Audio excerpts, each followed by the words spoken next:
Mesdames et messieurs, nous avons le plaisir de recevoir ce matin le docteur Mouniangui qui est avec nous dans nos studios de Télé 50 malgré ses multiples occupations. Docteur Mouniangui, bonjour. Bonjour, monsieur Crispin. C'est un plaisir de vous recevoir ce matin et merci d'avoir accepté d'être notre invité.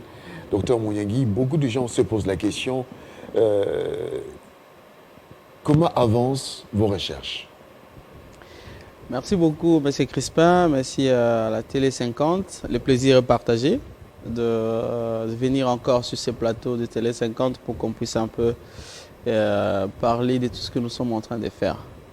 Comment avancent nos recherches? Les recherches avancent sur un terrain qui est parsemé d'embûches, d'obstacles. Depuis notre retour en République démocratique du Congo, c'est 6 mois après que je suis entré sur invitation de son Excellence, Monsieur le Président de la République, pour qu'on continue à travailler qu'on avance sur nos recherches et surtout qu'on apporte notre petite contribution à la lutte contre cette grande pandémie de coronavirus, donc Covid-19. Donc ça avance timidement et sous embûches et obstacles. Pourquoi timidement?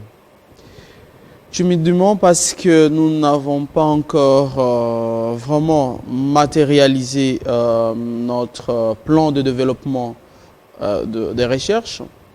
Timidement parce que nous n'avons pas encore eu le soutien qu'on espérait avoir des autres, je peux dire, scientifiques de la République démocratique du Congo pour que nous puissions participer aussi à cette compétition aujourd'hui internationale et qui est dans la lutte contre la Covid ou le Covid-19. Voilà.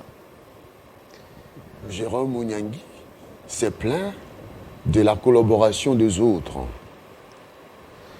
Jérôme Mouniangui ne se plaint pas de la collaboration des autres. Jérôme Mouniangui est en train juste de comprendre c'est que même le père des indépendances de l'Afrique, de la souveraineté, les gens qui ont sacrifié toute leur vie pour la souveraineté. Parce qu'ici, nous sommes en train de parler d'un domaine très crucial, c'est la santé. La santé. C'est la santé. Et je continue à le dire, je continuerai toujours à le dire, de la même manière que le chef d'État africain accorde de l'importance pour les questions de sécurité, nous devons maintenant accorder de l'importance pour ce qui est question de la santé des Africains. Et en parlant bien, la charité bien ordonnée commence par soi-même.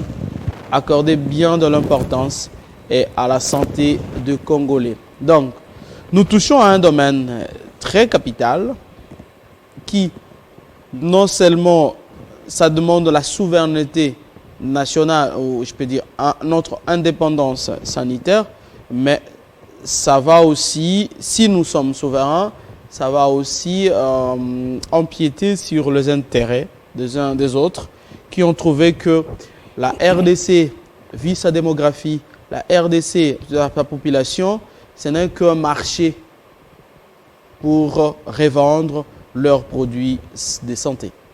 Docteur Mouniangui, nous avons assisté à la publication des informations des chercheurs congolais qui ont trouvé médicaments, remèdes, protocoles. On parle du docteur Mouniangui, Batangou, le pharmacien Batangou. Oui. On a parlé de ces chercheurs de Lubumbashi. 6 mois après, qu'est-ce qui bloque pour que vous puissiez réellement mettre à la place publique vos résultats et démontrer les essais cliniques? Ça, c'est une très bonne question. Que vous parliez des autres chercheurs congolais. Je crois que je suivais de près tout ce qui s'est passé dans la gestion de riposte, ou dans la réplique même des stratégies nationales contre cette pandémie, quand j'étais encore à l'extérieur du pays, avant que je n'accepte volontairement, j'ai accepté volontairement de rentrer dans mon pays. Et il y avait plusieurs protocoles qui ont été proposés. Et le chef de l'État, même quand vous suivez très bien son discours lorsqu'on a levé l'état d'urgence, il a bien dit que le chercheur congolais continue à travailler, à participer aussi, et pour qu'il nous propose des solutions pour lutter contre cette pandémie. D'où la naissance de ce qu'on a appelé un pool scientifique. Un pool scientifique qui est né pour recevoir les propositions, les hypothèses de protocoles, comme on les appelle dans le jargon scientifique, des protocoles pour proposer, pour que les chercheurs congolais proposent aussi des solutions. Il ne faut pas seulement que nous soyons de copieurs, si je peux dire, qu'on fasse des copier-coller ou que nous soyons là des spectateurs ou que nous soyons là à assister passivement aux propositions des autres. C'est ça le grand problème. Et le chef de l'État a insisté pour que toutes les compétences internes doivent être appuyées et valorisées. On a créé un pôle où il fallait mettre ensemble le protocole. Et différents protocoles ont été retenus. Entre autres, le pharmacien Bantandou, entre autres, le Manacovid, le professeur Ekwalanga de l'Inilou, les pharmaciens Bachengezi et tant d'autres. Désolé, parce que je n'ai pas toute la liste exhaustive de tous les protocoles. Ça relève un peu aussi de la discrétion du ministère de la Santé, plutôt du ministère de la Recherche scientifique. Et après que nous ayons reçu des quitus que nos protocoles, et nous sommes partis même, il y avait même une rencontre qui a été organisée au ministère, donc à l'immeuble intelligent, où il y avait les scientifiques congolais, le ministère de la Recherche scientifique, les deux ministres étaient représentés, leurs excellences, son excellence monsieur le ministre de la Santé, son excellence monsieur le ministre de la Recherche scientifique, les secrétariats techniques et tous les autres scientifiques, que chacun de nous allait présenter son protocole. Et nous les avons présentés. Ça, je crois, nous sommes au début du mois de juin, ou si je ne me trompe pas, début du mois de juin. Nous avons présenté ces protocoles. On nous a demandé, et après cela, on nous a renvoyé des correspondances à son excellence, monsieur le ministre de la Recherche scientifique, pour que chacun soit en contact avec le pôle scientifique. Parce qu'il y a déjà la naissance d'un pôle scientifique qui a été créé. Et la gymnastique scientifique veut qu'il y ait des échanges entre le pôle scientifique. Mais quand je lis l'actualité d'hier, on parle que voilà, le pôle scientifique a recadré Dr Job Mouniangui, ainsi de suite. Moi, aujourd'hui, je vais vraiment éclairer la communauté nationale. Vous n'avez pas été recadré? Non, je n'ai jamais été recadré. Parce que je n'entends que la réponse de ces pôles scientifiques et qui jusqu'à aujourd'hui ne tarde de revenir. Parce que j'adore un peu l'analyse d'un média qui s'appelle Scoop RDC, qui a fait une très bonne analyse. Les autres qui ont relayé l'information, ils ont essayé un peu de le faire selon leur obédience ou selon les gens qui les payent aussi. Alors, on dit qu'on a été recadré, non. Que les scientifiques congolais ne sont jamais revenus, c'est faux. C'est faux. Je demanderai au porte-parole beaucoup d'estime pour le professeur qui a fait cette déclaration sur le média, qui doit demander aux commissions. Monsieur Crispin, et je veux mettre à la disposition même, nous allons mettre à la disposition de tout le média notre réponse. Le 14 juin, je pense que ça doit être un certain dimanche, je reçois le mail du pôle scientifique, de la commission qui s'occupe des essais cliniques. Comme quoi, notre protocole a été retenu, mais nous devons améliorer certaines choses. Et le 15 juin, je réponds. Allez envoyer mes analyses. Parce qu'ils nous ont adressé des correspondances avec le nombre de points. C'était 10 points. Et même ma réponse, c'est spécifique. Chaque point, j'ai répondu à chaque point. Je réponds le 15 juin. Nous renvoyons notre correspondance. Le 16 juin, le pôle scientifique accuse des réceptions. Et jusqu'à aujourd'hui. 15 juin. Depuis le 15 juin. Nous sommes au mois de décembre. Oui, nous sommes au mois de décembre. Les pôles 6 mois après. 6 mois après, les pôles scientifiques n'ont jamais répondu. Il fallait attendre les déclarations de Dr Jérôme. Parce qu'on on est en train de, je sais pas, de décrier, d'énoncer, annoncer même une deuxième vague qui arrive. Une deuxième vague qui arrive. Et nous sommes sortis pour dire, d'abord, nous devons analyser quelle a été la politique de la première vague. La politique de la gestion de la première vague. De la première vague. Il faut d'abord qu'on explique à la population congolaise quelle a été la politique de la gestion de la première vague. La volonté de son Excellence, Monsieur le Président de la République, consistait à ce que les autres chercheurs congolais, il a répété 2 ou 3 fois, j'espère, et je pense que les chercheurs congolais participent. On a appelé les chercheurs congolais. Et je dis ici, je salue aussi tous les autres chercheurs, parce que nous nous sommes même réunis avec certains chercheurs hier. Je ne vais pas citer beaucoup plus, je ne peux pas rentrer en détail. Nous devons répondre, nous devons faire voir à la population congolaise que ce n'est pas les chercheurs. On accuse aujourd'hui, le pôle scientifique, bon, par son porte-parole, dit que les chercheurs ne sont jamais revenus. Que nous attendons les réponses du pôle scientifique jusqu'à aujourd'hui. Monsieur Crispin, on nous a demandé des budgets. On demande le budget si on veut exécuter quelque chose. Nous avons présenté des plans. On nous a appelés tous pour que chacun présente le budget. Le budget devait être envoyé au gouvernement. Et aucune réponse jusqu'à ce jour. 6 mois après, on veut se dédouaner pour dire que les chercheurs congolais ne sont jamais revenus. Moi, j'ai ma correspondance avec de preuves à l'appui. J'attends la réponse du pôle scientifique qui a accusé réception depuis le mois de juin, le 15 juin. Je suis très spécifique sur mes dates, le 15 juin. Que le pôle scientifique a accusé réception de ma correspondance, des réponses ou des recommandations qu'elle m'avait formulées, et nous avons répondu. Je ne suis pas le seul. J'ai parlé avec d'autres chercheurs, le professeur Ekwalanga Lubumbashi, le pharmacien Bachengezi ici à Kinshasa, les gens qui ont présenté leur protocole. Aucun de nous n'a été contacté par le pôle scientifique. Aucun. Je dis aucun. Qu'on arrête de tromper la population congolaise. Aucun de nous n'a été contacté. Vous n'avez jamais été contacté après le 15. Après le 15. Et le protocole mis en place n'a pas été expérimenté cliniquement. Non. Ça n'a pas été expérimenté cliniquement. C'est là où je reviens. Au pôle scientifique, que le porte-parole, mon estimé professeur, j'aime beaucoup le professeur parce que j'ai passé un peu de temps à discuter avec lui. Je comprends la vision qu'ils ont de se libérer un peu de certaines contraintes que le Vatican, en fait, désolé pour le mot, ce n'est pas le vrai Vatican que dont je suis en train de parler ici. Je fais juste allusion. Il y a ici au Congo un Vatican. Il y a un pape. Qui impose des pesanteurs. Exactement. Il y a un pape et ce pape, il va dicter ses règles et tout le monde va obéir. Excellence, monsieur le ministre de la Recherche scientifique et Innovation, j'aimerais que nous puissions rentrer sur la table des négociations avec tous les autres chercheurs, mais en se désolidarisant un peu du Vatican. Parce que le Vatican impose ses règles jusqu'au pôle scientifique.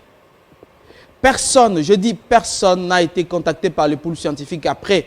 Moi, j'ai une correspondance qui date de 15 juin. Le pôle scientifique n'a jamais répondu.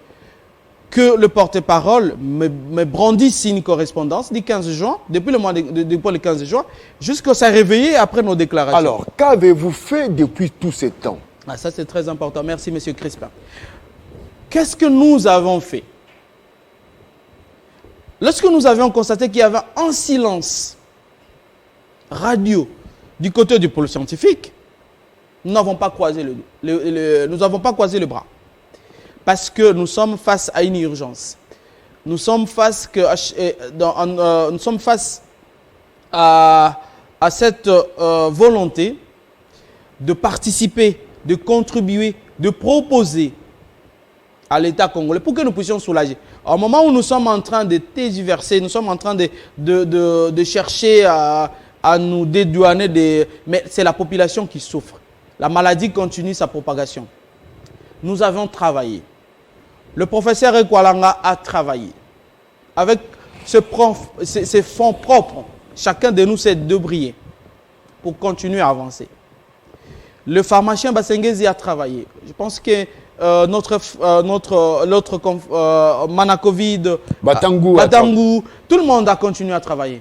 Mais en cherchant au moins un appui extérieur ou interne, et nous avons continué à travailler. Chacun a commencé à présenter déjà ce premier résultat, les résultats préliminaires. Oui. Et nous, personnellement, moi, je présente mes résultats préliminaires ce dimanche dans une conférence d'abord de presse. Et puis, ça va être une publication scientifique que nous sommes en train maintenant de rédiger pour montrer tout ce que nous avons fait. Nous travaillons. Et là, je dis un grand merci, si vous permettez, à tous les gens qui nous ont accompagnés, de professeurs d'université qui ne veulent pas être inféodés par le Vatican, qui comprennent que le Congo ne peut pas être pris en otage pour les idées de ces uns. Il faut écouter les autres. Nous sommes face à une science et dans la science, c'est la contribution des uns et des autres. Donc, merci beaucoup à tous les professeurs qui nous soutiennent et tous les gens qui continuent à nous soutenir jusqu'à aujourd'hui. Et là, mes travaux ont été réalisés grâce vraiment à la contribution de la clinique Astrid du Dr Chamala, qui nous accompagne depuis que je suis rentré. Et à Bukavu, c'est la clinique Biopharma. Désolé, mais c'est Crispin. Je ne fais pas la publicité. Mais je suis en train de dire là où je passais mes travaux. Et Ami Labo à Goma, j'étais à Goma pour faire mes travaux de recherche. Et je dis grand merci aussi au FPI qui continue à appuyer tous ces chercheurs qui ont été abandonnés. Jérôme Mouniangui. Oui. Ceux qui nous suivent disent, mais Jérôme Mouniangui est rentré à bord d'un jet privé, affrété par le chef de l'État lui-même, reçu en audience par le chef de l'État lui-même. Il n'y en a pas deux scientifiques congolais qui ont été reçus par le chef de l'État congolais. Comment pouvez-vous vous plaindre à ce niveau que vos travaux subissent des influences du Vatican? Je dirais ici d'abord, M. Crispin, et comme je l'ai toujours dit, nous sommes rentrés parce qu'il y avait une vision. Et nous avions compris que la vision du chef de l'État cadrait vraiment avec ce qu'on pense de l'Afrique, on pense de la RDC. C'est pourquoi nous avions accepté de rentrer. J'ai trouvé grâce, même comme on dit dans la Bible, il y a toujours les gens qui trouvent grâce. J'ai trouvé grâce, ce n'est pas parce que je suis le plus intelligent, ce n'est pas parce que je mérite plus que les autres chercheurs congolais ou des grands professeurs qui sont devant moi. J'ai trouvé c'est ma grâce devant le chef de l'État et aujourd'hui j'ai de très bonnes relations avec le chef de l'État, mais il y a une vision, il y a les gens qui doivent exécuter cette vision-là. Nous, on ne va pas rentrer déranger les chefs de l'État. Il est chef de l'État de plus de 80 millions d'habitants, si je peux le dire. Il a plusieurs problèmes. Vous êtes un média, vous connaissez tout ce qui se passe actuellement dans le pays. Nous, on ne va pas rentrer auprès du chef de l'État. Il y a une politique qui doit être appliquée. Il y a une politique des recherches scientifiques, une loi qui a été promulguée en 2018 dans le cadre de la santé publique. Et là-dedans, vous avez des articles qui concernent bien les recherches scientifiques. Quand on dit, quand j'ai suivi hier toute l'actualité, on dit que non, il fallait attendre pour qu'on nous donne les autorisations. Non. Je dis ici que le pool scientifique n'a pas une structure. En fait, ce n'est pas une structure qui doit autoriser les essais cliniques en République démocratique du Congo. Il y a deux structures. La loi reconnaît deux structures qui donnent l'avis pour que les chercheurs travaillent en toute légalité en République démocratique du Congo. Un, vous avez le comité d'éthique. Est-ce que tous les chercheurs congolais, même si on nous a promis que c'était le gouvernement qui devait payer le frais à la commission des dépôts parce qu'on paye à la commission d'éthique pour qu'on puisse donner l'avis des essais cliniques, je pense qu'il n'y a personne qui a risqué. Personnellement, si je peux citer les chiffres, dans mon protocole, il fallait débourser au moins 10 000 $ au comité d'éthique. Et j'en ai payé 4 000 personnellement. Personnellement. Le professeur Kwalanga a fait la même chose. Le pharmacien Bassengezi a fait la même chose. On n'a pas été appuyé. Où est l'apport de l'État alors? Ah ouais, c'est là où le grand problème. Qu'on dise aujourd'hui que les chercheurs congolais n'ont rien fait, c'est faux. On est en train de tromper la communauté national, les chercheurs congolais, qu'on pose la question au comité d'éthique national, si nous n'avons pas payé, nous avons payé. Nous avons payé le comité d'éthique. Parce que c'est ça la loi, c'est ce qui dit la loi. Deuxième organe qui est censé réglementer les essais cliniques en République démocratique du Congo, c'est la 3e direction de pharmacie et médicaments du ministère de la Santé. Personnellement, j'ai même une note où il faut aller payer à la banque. Il faut payer le frais de l'État congolais pour qu'on vous donne l'autorisation des essais cliniques. Jusqu'à aujourd'hui, cette loi n'a pas été encore abrogée. Il faut, si on veut nous présenter une autre loi, qu'on dise que le pôle scientifique était créé pour encadrer. Ce n'est pas pour réglementer les essais cliniques en République démocratique du Congo. Parce que la loi est claire. J'ai beaucoup de respect pour la volonté de son Excellence, monsieur, le ministre de la, le ministre de la Recherche scientifique, qui a voulu qu'il y en ait Joseph Panda. Ouais, voilà, pour que les essais cliniques se passent dans de bonnes et dues formes en République démocratique du Congo. Mais la loi en République démocratique du Congo est claire. On était seulement en train de demander, parce qu'un essai clinique, il y a tout un tas d'examens qu'il faut analyser et qu'il faut faire. Il y a des patients même qui font faire des suivis. Il y a certains même qui demandent des hospitalisations. Les chercheurs n'ont pas de moyens pour le faire. On a demandé à l'État congolais et on nous a demandé de déposer nos budgets respectifs. Tout le monde a déposé les budgets. Qu'on nous dise 6 mois après qui est celui qui a reçu l'appui du gouvernement pour faire des essais cliniques. Et on dit que non, nous n'avons pas trouvé. Non, c'est vraiment un sabotage de compétences internes. Un sabotage de compétences. Les protocoles même qui sont en fait censés, qui sont en train d'appliquer pour guérir les gens en République démocratique du Congo, il n'a jamais fait des essais cliniques en fait. Et quel est ce protocole qui est utilisé? Ah là, vous pouvez poser la question aux gens qui l'appliquent. Aux gens qui l'appliquent. Mais vous étiez à Montcollet. Vous étiez à Montcollet. Quel était votre rôle? Ah là encore. Alors, lorsque le comité d'éthique donne un avis, le comité d'éthique oriente vers une structure de prise en charge. J'ai beaucoup de respect aux responsables de l'hôpital Montcollet qui m'ont très bien accueilli. Nous avons même passé une matinée scientifique parce que le responsable de Montcollet, ce sont les gens qui n'écoutent pas seulement un seul son de cloche. Il faut écouter le 2. Il faut toujours écouter le pourfendeur. Il faut surtout écouter les laudateurs, si je peux le dire. Et nous étions là, et la science ne peut que basculer le 2 sur base des expérimentations. On a eu des matinées scientifiques à l'hôpital Montcollet.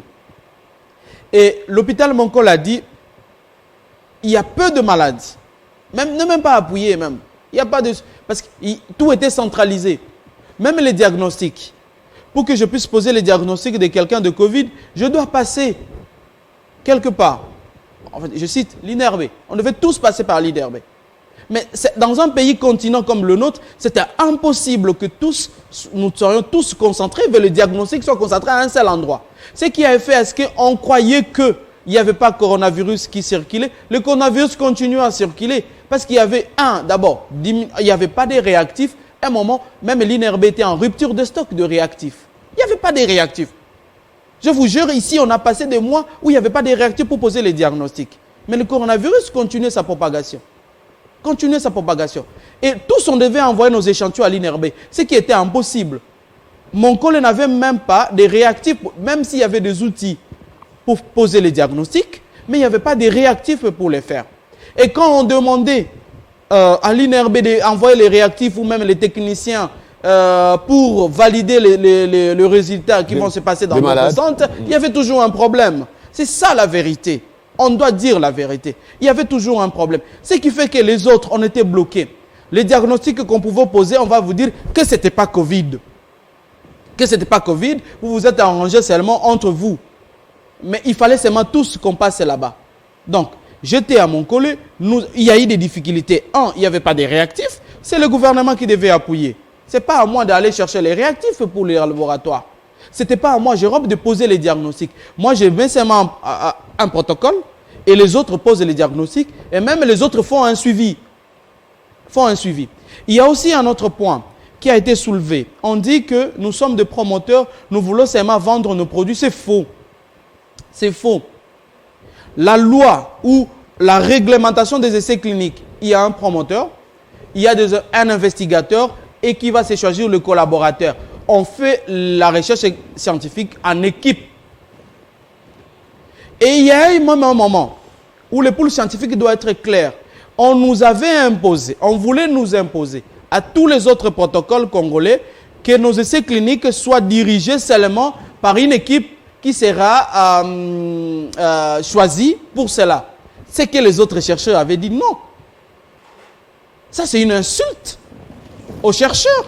Que je consomme un protocole, que mon protocole soit exécuté par une autre personne. En termes simples, on peut dire de l'escroquerie. Et voilà. Que mon protocole soit exécuté par les autres personnes. Et si eux, ils ont le conflit d'intérêts, et moi, je le dis tout haut, et je peux montrer les preuves, que dans la commission du pôle scientifique qui était censée recevoir des essais cliniques, le protocole des autres, il y avait le membre de cette commission-là qui avait leur propre protocole, et donc il y avait un conflit d'intérêts. On veut passer un nombre de protocoles qui appartient à un groupe de gens et on va négliger les autres protocoles. Et voilà pourquoi, même le professeur Ekwalanga, je peux dire, on va dire que Jérôme n'est pas encore professeur, même le professeur Ekwalanga a été maltraité ici à Kinshasa. Il a été délaissé ici. Il a passé tout son temps ici en train de donne-nous le malade. Sans oublier Vangoulou Tété. Voilà, sans oublier les Vangou et les autres. Qu'on dise non, ils sont en train maintenant de s'attaquer. Ils n'ont pas d'argument scientifique, ils s'attaquent sur les personnes. Ils s'attaquent sur les personnes. Vous n'êtes pas né professeur d'université. Vous êtes devenu professeur d'université. C'est un cursus. Alors, Jérôme Mouniangui, vous avez mené vos études. Ouais. À ce niveau, vous avez déjà un protocole pour traiter la Covid. Bien sûr, je l'affirme. Haut et fort. Oui. Et deuxième vague est arrivée, M. Crispin, avec le clinique qui collabore avec nous. Je lance un appel.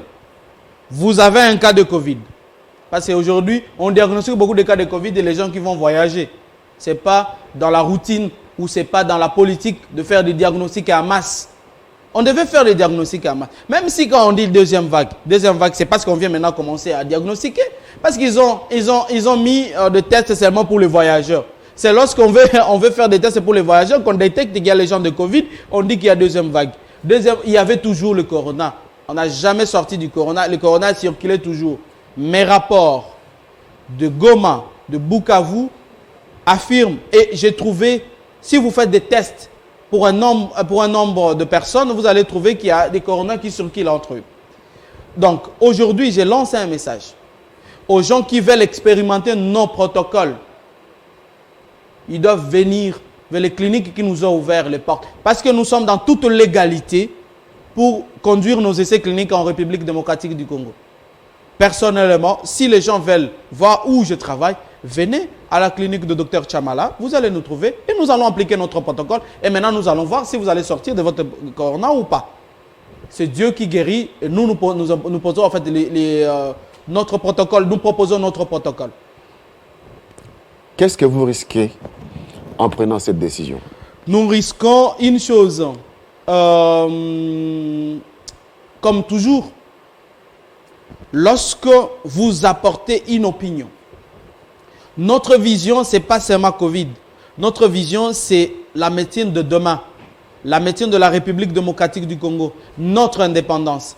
Et vous savez, Crispin, c'est quoi j'adore un peu la vision. Désolé, je vais parler de mon président de la République. Le chef de l'État a créé un programme, une coordination même, à la présidence qui s'occupe, en fait, la couverture et santé universelle. Et vous savez quoi? Pour que cette couverture soit effective, il faut associer la médecine locale. Il faut associer les compétences locales. Parce que c'est l'offre et le service. C'est ce qu'on appelle la santé universelle.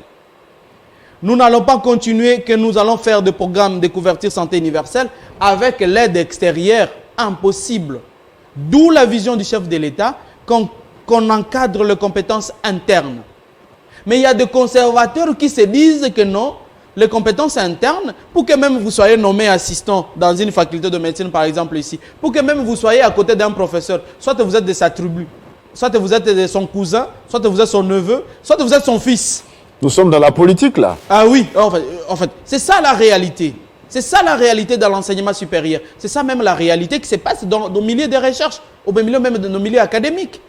Beaucoup de ces gens-là, de ces enfants-là, nous qui avons nos parents qui sont de cultivateurs, qu'allons-nous devenir? Pour devenir professeur ici, à l'université même de Kinshasa, vous devez être, votre papa d'abord doit être professeur. Les enfants d'abord. Cette politique n'a jamais... Ça continue jusqu'à aujourd'hui. Nous maintenant, Jérôme, quelqu'un qui vient de nulle part, un papa cultivateur, il se perce en chemin. On perce le roc même. On est en train de le percer au fur et à mesure qu'on avance. Je porte la voix pour tous les enfants, pour tous les chercheurs qui sont abandonnés. Parce qu'il y a les gens qui croient qu'ils ont le monopole de la science. Ils n'ont pas le monopole de la science. Ils vont nous attaquer. Parce que quand les arguments, même quand je lis, en fait, tout ce qui les inepties sur les réseaux sociaux. Non, Mouniangi c'est ci, Mouniangi c'est là. Mais qu'on m'attaque sur le terrain scientifique. J'ai prouvé noir sur blanc. L'artémisia pouvait tuer les gamétocytes qui est le réserve même de la malaria. Ou on peut les attaquer avec juste l'artémisia. Et les vaccins n'ont même pas d'efficacité si nous attaquons directement les gamétocytes. Personne ne nous a contredit. Aucun laboratoire au monde. Et d'ailleurs, il y a des publications, j'adore. Il y a quelqu'un même qui m'a envoyé des publications récemment d'une équipe américaine qui vient de confirmer ce que j'ai dit au Maniement en 2015. Personne ne m'a contredit. Ils vont parler que non, les publications de Dr Jérôme ont été retirées et rétractées dans le terme un peu scientifique, mais rétractées pour les intérêts des uns et des autres. Quelqu'un qui s'attaque à la malaria en République démocratique du Congo s'attaque aux milliards de dollars. Parce que la malaria fait entrer des milliards de dollars en République démocratique du Congo. Vous avez 2 pays où vous voulez investir dans le domaine de la santé, vous serez millionnaire, milliards, dans moins de 2 mois ou 3 mois. Vous avez le Nigeria et la République démocratique du Congo. Parce que si vous mettez un produit aujourd'hui pour la malaria et vous êtes millionnaire, tout de suite, on nous attaque sur ce terrain-là. Sur le côté scientifique, personne nous attaque. On nous attaque sur la forme. Mouniangi c'est ci, Mouniangi c'est là, Mouniangi c'est ci, on a vu Mouniangi fait ceci. Mais allons sur le terrain scientifique. Il faut poser le contraire. Alors, l'actualité oblige. Oui. Nous avons les vaccins développés par les Américains, tout à fait, par les Allemands, et par les Russes. Ouais. Tout ça ne veut pas faire tomber caduques vos recherches. Non, pas du tout. Pas du tout. Vous avez les vaccins contre la tuberculose. Pourquoi on continue à donner les traitements anti-tuberculeux? Les vaccins ne veulent pas résoudre tous les problèmes, en fait. Vous savez qu'on a vacciné les enfants contre le choléra, par exemple. Et le choléra ne continue pas. Ça continue, non? Mais alors, les vaccins ne veulent pas résoudre notre problème. Et en plus, M. Crispin, je peux dire même à tous les autres, les gens qui nous suivent, ces vaccins-là, c'est un peu même l'apprentissage de sorciers, comme c'est les apprentis sorciers. Parce qu'on est en train de faire quoi? Ce n'est pas un vaccin normal. On est en train de jouer avec les acides nucléiques. Je vais prendre l'ARN du virus. C'est de la même manière qu'on fabrique les OGM. C'est ce qu'on veut faire de ces vaccins-là. Ces vaccins les organismes génétiquement modifiés. Ce sont les organismes génétiquement modifiés, issus d'une technique, d'une nouvelle discipline, la discipline qu'on appelle de génie génétique. C'est une nouvelle technologie, de génie génétique. Ils n'ont pas la vraie source pour faire fabriquer les vaccins. Qu'est-ce qu'ils font? Ils vont créer, ils vont injecter. Tous ces vaccins ne se basent qu'on va injecter chez l'humain l'ARN du virus. Et vous allez fabriquer vous-même les anticorps pour vous protéger. Vous allez fabriquer les éléments du virus. C'est ça les vaccins qui arrivent. C'est pourquoi ce vaccin a décrié. Et c'est un vaccin qui est fait rapidement, à part des communiqués de presse. Vous êtes journaliste. Investiguez là-dessus. On nous demande, et j'ai suivi même mon professeur, j'estime beaucoup, du pôle scientifique, il dit l'essai clinique doit respecter les normes de l'innocuité, de la sûreté et de l'efficacité. aucun essai clinique sur l'efficacité de ces vaccins. Il n'y a pas les essais cliniques sur l'innocuité. Mais c'est déjà annoncé pour décembre en Europe. Oui, bien sûr, parce qu'il y a des actionnaires qui veulent récupérer leur argent. Les gens ont investi pour ça. Il y a même des doses de commandes déjà de certains gouvernements. Les gens qui ont commandé cela. Il y a même certains pays qui sont déjà candidats pour ça. On va terminer, docteur Mouniangui. Vous êtes très occupé. Ouais. Qu'est-ce qu'on va faire de nos protocoles au regard de tout ce que vous venez de démontrer, qu'il y a de pesanteur, on se comporte comme en politique et pourtant vous êtes des scientifiques. Il y a toujours des tireurs des ficelles. Tout à fait. On doit s'attendre à quoi? On doit s'attendre à une chose. Et là, je demande. Bon. Allez-y. Ok. On doit s'attendre à l'intégration, à l'adhésion et non à l'exclusion. Parce que s'il y avait un seul protocole qui marchait partout dans le monde, on n'allait pas avoir Covid-19, deuxième vague. S'il y avait un seul protocole qui marchait, pourquoi nous cantonner sur des protocoles qui ne marchent pas? Qui ne marchent pas. Vous êtes seulement les chantres. Vous faites seulement les éloges. Alors, sur les autres protocoles qui ne marchent pas. Appliquons les autres protocoles, c'est tout. Question directe. Oui. Face à ces pesanteurs, oui. Mouniangui a trouvé un protocole qui soigne le Covid. Ouais. Et il est consulté ailleurs. Les mieux offrants se présentent. Ouais. Et on garantit tous les moyens qu'il faut. Ouais. Au lieu de vous frotter à toutes les problématiques, de tirer des ficelles qui vous tirent vers le bas, allez-vous décider d'aller ailleurs, laisser la RDC? Non. Non. Je ne quitterai plus jamais la RDC. Plus jamais. Plus jamais. Maintenant, là, je ne quitterai pas. Et j'ai accepté. Les gens ne connaissent même pas. On a été sollicité pour partir ailleurs. Avant même de venir. Avant de venir. J'ai des problèmes aujourd'hui avec la diaspora africaine. Ce n'est pas pour rien que je suis parmi les 100 Africains les plus influents en 2020. Là, c'est Jeune Afrique qui m'a classé parmi les 100 Africains les plus influents. Je viens même avant les autres, des présidents ou le musicien. Parce que je portais une voix. Je portais une vision. Et je continue à le porter jusqu'à aujourd'hui. De notre indépendance en tant qu'Africains, nous devons bâtir un pont aujourd'hui entre nos savoirs thérapeutiques. Je proclame une hybridation, comme je suis le chantre d'un mélange, d'un métissage, d'une hybridation entre les deux savoirs thérapeutiques. Et il ne faut pas brimer les autres protocoles congolais, il faut les intégrer. C'est ça notre indépendance. Nous n'allons pas résoudre le problème de maladies en République démocratique. Si la République démocratique du Congo est scandale géologique, la République démocratique du Congo aussi est scandale microbien. Vous avez tout le microbe, vous avez tout le virus en République démocratique du Congo. Et les gens se font de millions ici avec nos maladies. Ces maladies devaient nous servir comme des arguments de plaidoyer, de collaboration, pas d'imposition. Il n'y a aucune firme internationale qui peut venir nous imposer sa politique. C'est à nous de l'imposer, notre politique. Et nous devons collaborer. C'est ça notre vision. Le Congo de demain, la relève scientifique. Vous êtes fatigués. Vous avez fait vos preuves. Reposez-vous. Laissez la jeunesse scientifique de la République démocratique du Congo prendre la relève. Nous devons venir vous consulter.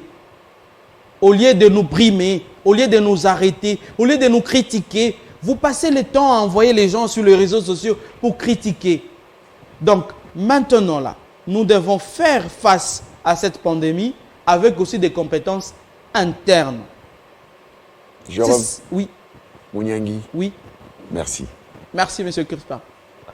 Et je donne rendez-vous à tous les journalistes le dimanche prochain dans les laboratoires, les temples de la relève. J'appelle ça les temples de la relève. Nous allons être là pour voir ce qui se passe. Nous serons présents pour voir ce qui se passe réellement. Vous êtes invités et on lance un message à tous les jeunes qui incarnent la vision de l'indépendance de demain, de la médecine de demain, de la recherche scientifique de demain de la République démocratique du Congo, de venir se joindre à nous. Nous ne sommes pas contre les autres, mais nous proposons seulement et aux autres de nous écouter. S'ils ne veulent pas nous écouter, la population va le pousser à nous écouter. Merci beaucoup, Jérôme Mouniangui. Merci, M. Crispin. D'avoir accepté l'invitation et d'avoir apporté tous ces éléments d'information à nos téléspectateurs. Nous rappelons que vous êtes très occupés, vous avez accepté volontiers de venir très tôt matin participer à 50 Bonjour. Merci. Mesdames et messieurs, on garde une petite pause. On prend une petite pause après avoir écouté le docteur Jérôme Mouniangui. Dans quelques instants, on va recevoir Jean-Marie Kassamba qui va lui venir parler de ces obsèques qui s'organisent pour l'ancien président de l'UNPC, Kassonga Tshilode. Tout de suite.